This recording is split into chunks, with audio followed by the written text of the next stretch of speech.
जी 2027 के लिए ये वीडियो बहुत इंपॉर्टेंट होने वाला है। आपको किस तरह से पढ़ाई करनी चाहिए, यानी कि आपने देखा होगा 12 से 13 लाख बच्चे जो अप्लाई करते हैं सारे तो सिलेक्ट होते नहीं हैं। अप्रॉक्स आप जैसे ही बच्चे होते हैं जो सिलेक्ट भी होते हैं, यानी कि 50 से 60 हज़ार बच्चे टोटल इंस्टीट्यूट को मिला के सिलेक्ट हो जाते हैं एक सही ब्रांच पे, जिसमें से IIT, NIT, triple IIT, GFTI जैसे कॉलेजेस इन्वॉल्व होते हैं। तो अब आपको बताऊं तो सही प्लान क्या होना चाहिए। जैसे कि ड्रॉपर होते हैं, तो ड्रॉपर अगर आप फिर से स्टार्ट करोगे तो आपको बहुत ज़्यादा टाइम लगेगा। आपके पास 1 ही साल का टाइम होता है, उसमें आप 11th 12th सारा का, तो उसमें आपको प्लानिंग करनी बहुत ज़रूरी होती है। ऐसे ही फ्रेशर्स होते हैं तो उनके लिए क्या होता है, उनको क्लास से मैनेज करना उन्हें थोड़ा डिफ़िकल्ट होता है।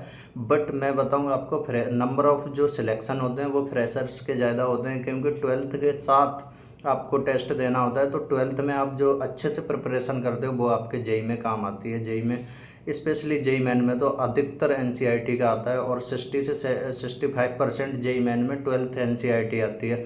तो अब बात करते हैं तो सिलेबस प्लानिंग किस तरह से करना चाहिए। यानी कि जैसे कि जो भी ड्रॉपर बच्चे हैं उनको तो पहले तो उनके जो वीक पॉइंट है और एवरेज पॉइंट है, यानी कि उन्हें पता होना चाहिए कौन सा चैप्टर उनके लिए डिफ़िकल्ट था और अब उनके वो किस चैप्टर पे और ज़्यादा ध्यान देने की ज़रूरत है। तो पहली बात तो सिलेबस का प्लानिंग होना चाहिए ड्रॉपर के लिए। और जो फ्रेशर हैं, यानी कि आप तो 12th क्लास में हो तो 12th के साथ आप जो भी चल रहा है आपका वो, और फिर 11th का आप रिवीजन में रखे रहना। वहीं सब्जेक्ट वाइज स्ट्रेटेजी, यानी कि किस सब्जेक्ट पे आपकी पकड़ ज़्यादा है। अब मान लो किसी बच्चे किसी मैथ पे पकड़ ज़्यादा होगी, किसी बच्चे की फिजिक्स पे पकड़ ज़्यादा होगी, बहुत सारे बच्चे केमिस्ट्री पे पकड़ ज़्यादा रखते हैं। तो जिस पे पकड़ ज़्यादा है उस पे थोड़ा अभी कम ध्यान देना है, और लास्ट में जाके जिस पे पकड़ ज़्यादा होगी उस पे ज़्यादा ध्यान देना है। क्योंकि जेईई मेन में 1-2 सब्जेक्ट में भी अच्छा करोगे तब भी काफ़ी अच्छे मार्क्स बनने के चांसेस रहते हैं। इस वजह से अभी जो सब्जेक्ट वीक लग रहा है उस पर ध्यान देने की ज़रूरत है। बेस्ट बुक, सारी बुकें बेस्ट होती हैं जेईई मेन के रेफरेंस से, तो आप कुछ भी यानी कि एनसीईआरटी से लेके कुछ भी पढ़ सकते हो, सारी अच्छी बुक इससे होती हैं। और अपना आपको जिससे कंफर्टेबल लगे वो बुक आपके लिए बेस्ट है। तो डेली स्टडी टाइम टेबल, यानी कि आपका होना चाहिए कि मुझे इतना पढ़ना है। या स्किप करना क्या होता है, स्किप करने से आपका एक दिन का बैकलॉग वैसे ही बन जाता है, चाहे आपका बैकलॉग हो या नहीं। मान लो एक दिन आपने स्किप किया तो आपका नेक्स्ट जो आपका टारगेट कंप्लीट होने वाला था वो अब नेक्स्ट डे में टारगेट कंप्लीट होगा। तो इस वजह से अधिकतर कोशिश करो कि टाइम से चीज़ों को ख़त्म कर दिया जाए। बैकलॉग मैनेजमेंट, जैसे कि आपके पास वीकेंड्स यानी कि वीकडे की छुट्टियां होती हैं, जैसे संडे हो गया, उसके बाद मंथली छुट्टियां रहती हैं आपकी, किसी फेस्टिवल की छुट्टियां रहती हैं। तो जो भी बैकलॉग हो पहले तो उसको नोट करना है, फिर उस पर धीमे धीमे काम करना है। यानी कि ये नहीं है कि आपका जो करंट का सिलेबस है वो छोड़ दो, करंट का आपको कंटिन्यू करना है। आपको बैकलॉग के लिए थोड़ा थोड़ा टाइम निकाल के उसमें कंप्लीट करना है, अगर बैकलॉग बन जाता है उस केस में।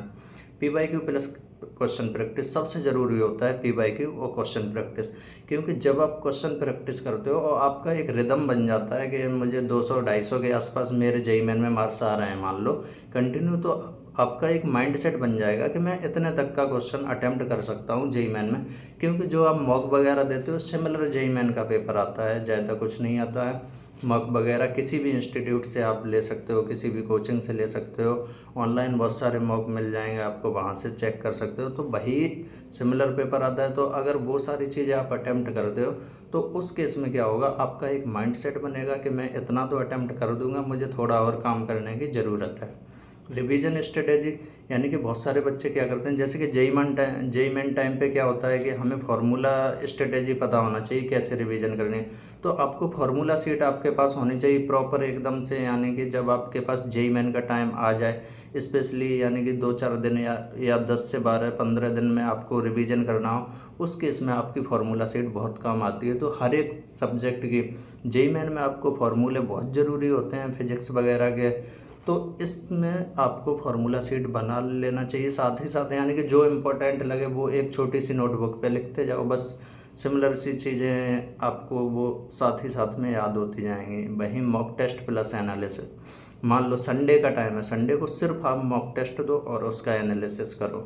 ये मत सोचो कि मुझे बहुत ज़्यादा पढ़ना है, संडे को आपको मॉक टेस्ट और उसका फुल एनालिसिस होना चाहिए। मान लो कितने क्वेश्चन गलत हुए हैं, क्यों गलत हुए हैं, कौन सा कॉन्सेप्ट वीक है, वहाँ से आपको पता चलना चाहिए। स्ट्रॉन्ग कौन से हैं, जो आपको क्वेश्चन अच्छे से समझ आ जाए समझ लो वो आपका स्ट्रॉन्ग टॉपिक है। जो क्वेश्चन में आप बस करके आ पा रहे हो, यानी कि थोड़ा बहुत समझ नहीं आ रहा है बट सही हो गया किसी कारणवश, यानी कि एवरेज टॉपिक है, आपको थोड़ा ध्यान देने की ज़रूरत है।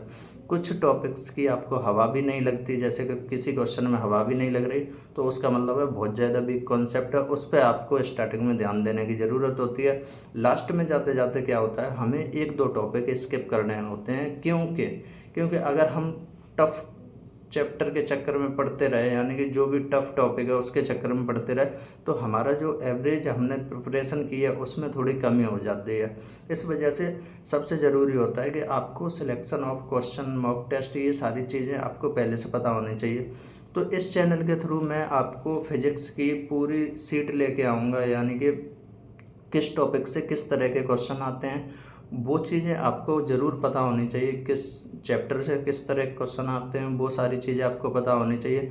तो इस चैनल पर धीमे धीमे हर एक टॉपिक की वीडियो मिलेगी कि इस तरह के क्वेश्चन सबसे ज़्यादा आते हैं, तो वो क्वेश्चन आपको 70 से 80% के पेपर का जो आपको जो एग्ज़ाम पेपर देखने को मिलेगा जेईई मेन का, 70 से 80% उसी तरह के सिमिलर क्वेश्चन मिलेंगे, जो आपको इस चैनल पर कुछ दिन बाद हर एक टॉपिक की चैप्टर वाइज हर एक टॉपिक का एनालिसिस मिलेगा कि इस टॉपिक से इस तरह के क्वेश्चन बन सकते हैं, और वैसे ही बनते हैं अधिकतर एग्जाम में, मैं देख चुका हूँ।